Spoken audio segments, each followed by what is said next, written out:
শ্রীলঙ্কার বিপক্ষে ছক্কার ঝড় তুলতে মাঠে নামছে বাংলাদেশ। আকবর আলী, সাইফুদ্দিনরা প্রস্তুত একই দিনে হংকংয়ের এবং শ্রীলঙ্কার বিপক্ষে মাঠে নামার জন্য।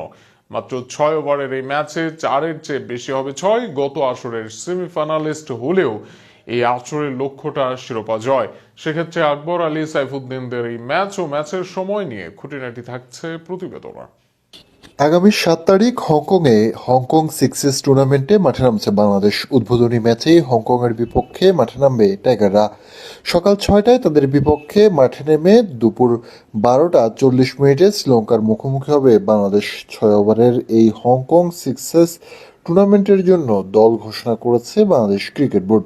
আগামী 7 থেকে 9 নভেম্বর পর্যন্ত হংকংয়ের টিন কং রোড ক্রিয়েশন গ্রাউন্ডে অনুষ্ঠিত হবে এবারের আসরটি। বাংলাদেশ দলের নেতৃত্বে থাকছেন wicket keeper batsman Akbar Ali. এখন পর্যন্ত এই টুর্নামেন্টে শিরোপার দেখা পায়নি টাইগাররা, তবে গত বছর সেমিফাইনালে পৌঁছানোর পর এবার লক্ষ্য আরও এগিয়ে যাওয়া, অর্থাৎ ফাইনাল ও শিরোপা জয়। দলে ফিরেছেন অভিজ্ঞ bowling allrounder Abu Haidar Rony. Opener Zishan Alam ধরে রেখেছেন নিজের জায়গা। এছাড়া স্কোয়াডে আছেন মোহাম্মদ সাইফুদ্দিন, মোসাদ্দেক হোসেন সৈকত, বাঁহাতি স্পিনার রকিবুল হাসান এবং pace bowling allrounder Tofael Ahmed Raihan.